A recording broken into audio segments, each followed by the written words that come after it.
Chief election commissioner की आधे घंटे की डेडलाइन थी खत्म। ताहाल सिर्फ 4 हल्कों के नताइज का ही ऐलान किया जा सका। चारों हल्के खैबर पख्तूनख्वा की सूबाई असम्बली के हैं। 851 हल्कों के नताइज का इंतजार। कराची के पाकिस्तान हाउस में MQM के कारकुनान का जश्न, ढोल की थाप पर रक्स।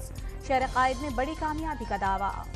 ठट्टा के हल्के NA 225 के तमाम 425 पोलिंग स्टेशन के गैर सरकारी नताइज मौसूल। पीपल्स पार्टी के सादिक अली मेमन 55,540 वोट लेकर कामयाब। पेशावर के हल्के NA 30 में गैर हतमी गैर सरकारी नतीजे के मुताबिक आज़ाद उम्मीदवार शानदाना गुलजार ने मैदान मार दिया। खातून रहनुमा ने 71,000 वोट हासिल किए। बैरिस्टर गौहर का 150 से जायद नशिस्तों पर आज़ाद उम्मीदवारों की बरतरी का दावा। विफाक और खैबर पख्तूनख्वा में हुकूमत बनाने की उम्मीद जाहिर कर दी।